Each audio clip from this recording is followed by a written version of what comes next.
Welcome back, everyone. NicknLex here. Thank you so much for joining me today to this new episode of Music with Nick. Today, we got a request by Eric T.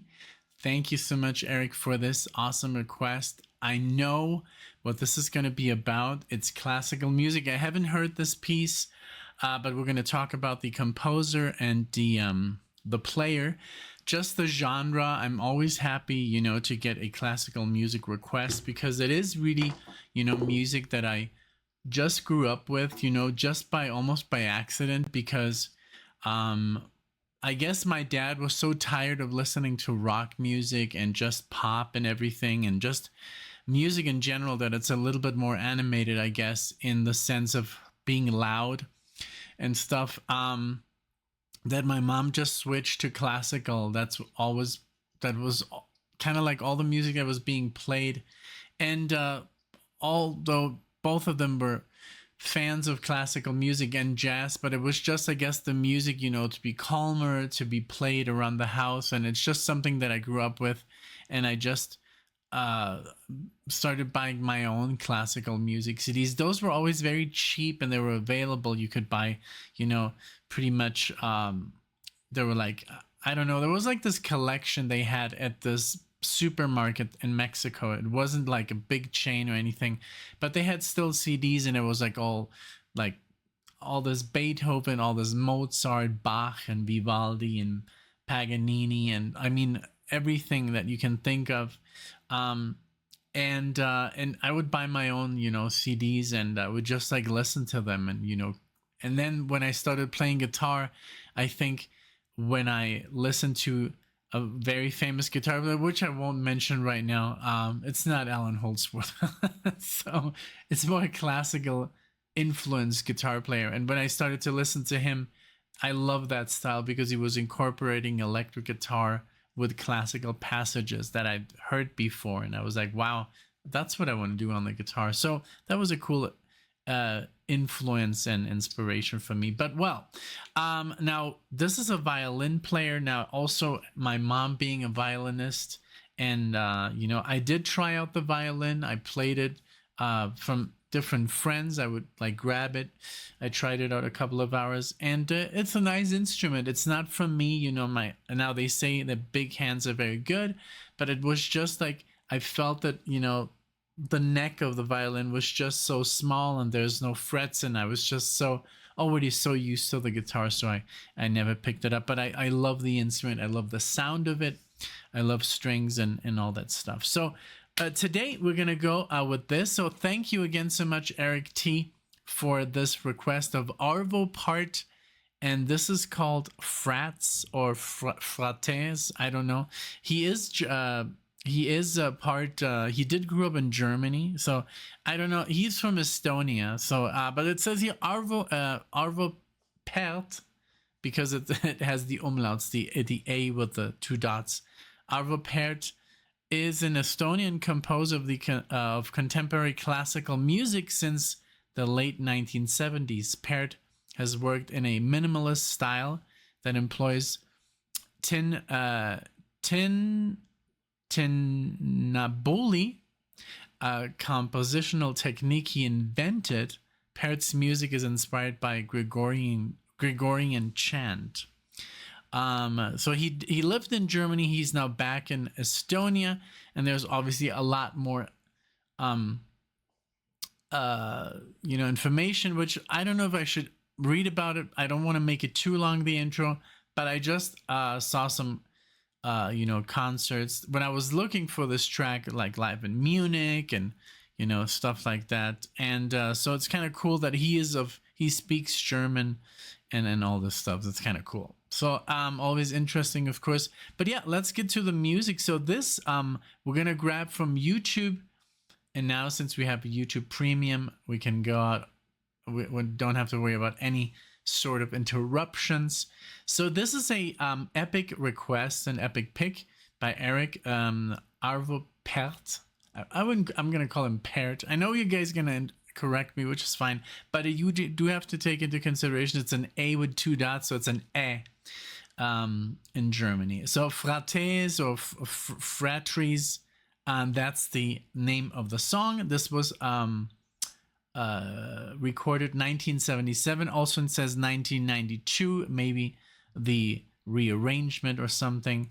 But yeah, I'm super excited to do this. Thank you so much for helping out the channel. I appreciate it. And here we go. Only gonna listen to the audio, but we're taking it from the YouTube source. So here we go.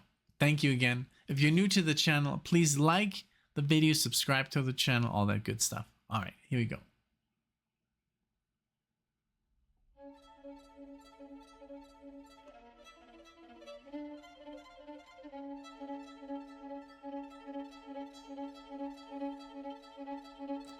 Gonna make it louder.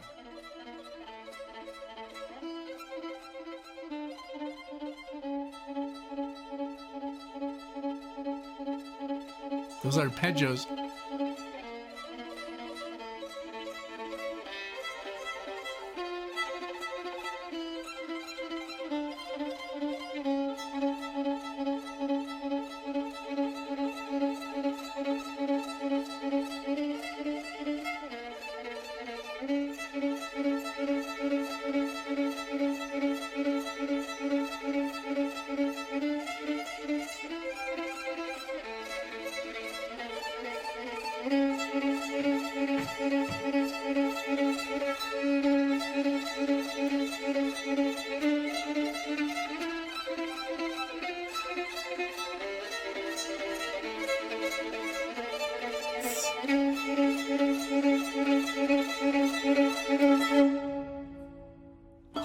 Lord.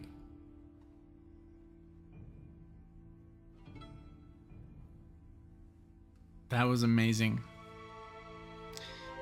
Obviously,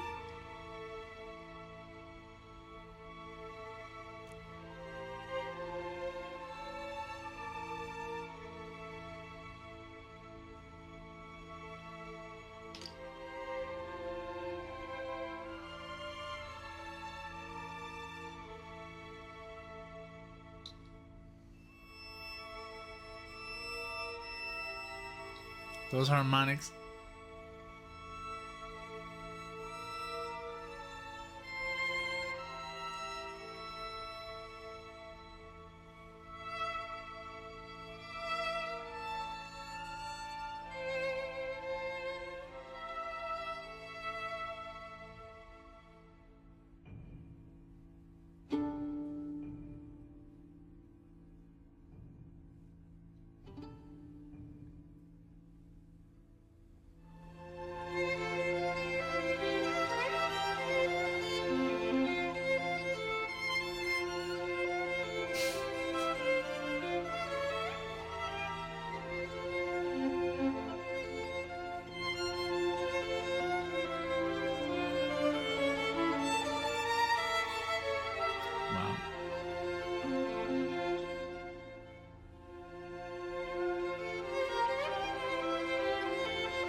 Wow.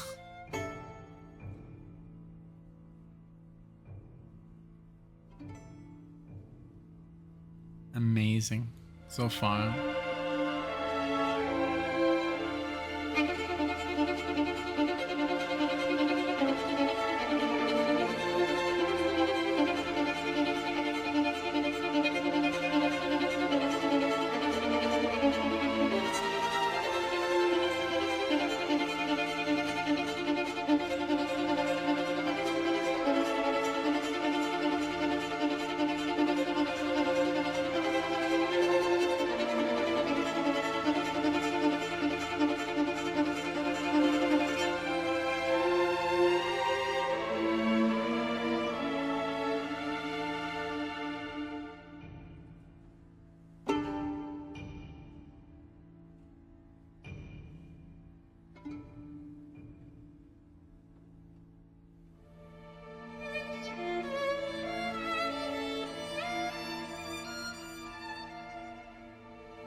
about to say. This is so amazing.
Those harmonics.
Wow.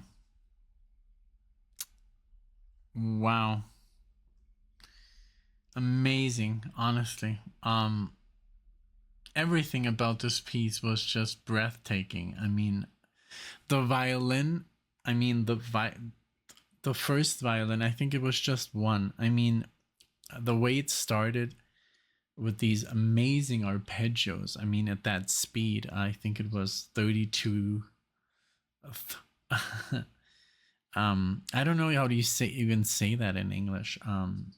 32avos, like the notes, you know, very fast, and then that arpeggio section ended, and then that beautiful, like, I love the way these strings were handled, the cello, the bass, you know, very low, and the other strings, it always had like this beautiful, and there's these percussions like would come in, like, very contemporary. It doesn't sound like this typical classical music like from the 17th century, you know, or something before, you know. It doesn't have these very particularly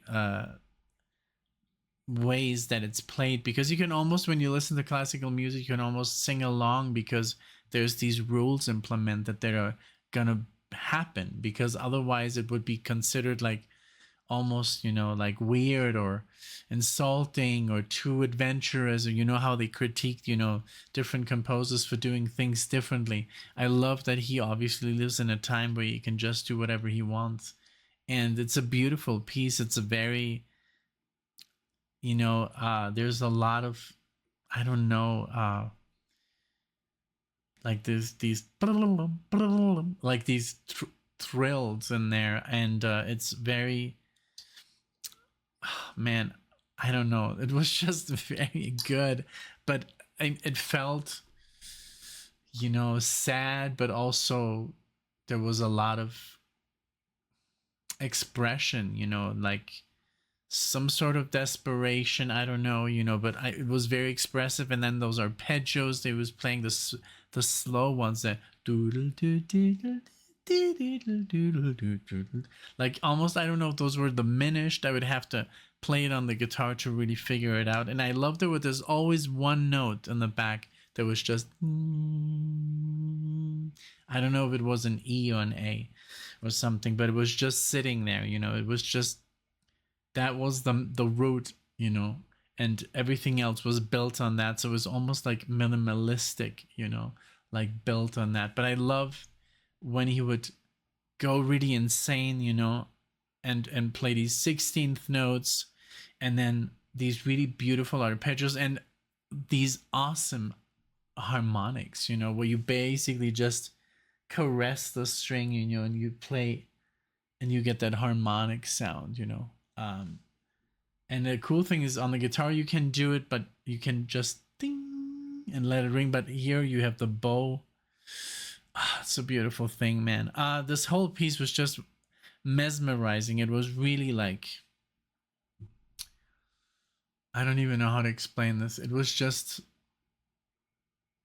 beautiful, like very cinematic as well. I could imagine something like this, so in a movie, I don't know. It was just fantastic. Thank you so much. I'm gonna listen to it right now again. And these are the kinds of things, that where I learned from, this is like the stuff that I listened to over and over again, and I would say, okay, I'm gonna learn this arpeggio, maybe I'm gonna use this, maybe it's gonna be useful someday in some composition. But I love that, this is what I love, instrumental music. This is what and the guitar player that I was talking about, now I guess I can talk about him there because I'm not doing the intro, I'm doing the outro, was Yngwie Malmsteen. In his first album, he used to play really cool passages, classical passages, more very Bach inspired, very Paganini, but it sounded a little bit, like when he was playing those arpeggios, the speed, a little bit like Paganini, because Paganini was obviously very famous for his speed execution, of his and his caprices and all that stuff. But this was just like, it was so rich, it was so good, it was so, yeah, it felt almost like sometimes like a score. It felt like something out of something very dramatic. It could maybe like a love story, but it could also be, I don't know, man. Like I'm always looking at the screensaver, and it's very gothic. So because I'm a huge fan of Castlevania, and I'm not into like, like I'm not a goth guy, or I'm not a,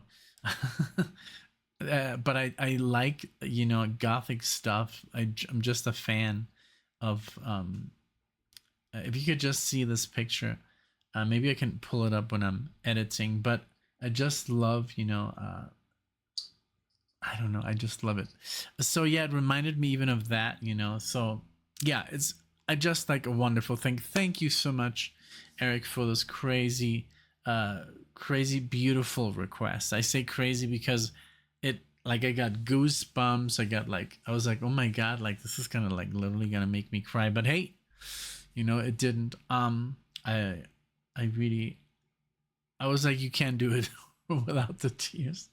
But this was wonderful. Thank you. I really want to really thank you. And please let me know. I hope this gets a lot of views. I know it's classical music, so there's not a lot of classical fans on the channel. I hope it gets just like people are curious, and let's click on it. And I hope it gets, the love it deserves, because this is the music. This is why I'm such a huge fan of instrumental music. That's what I listen to the most, instrumental music. And that's the reason, because the freedom is there.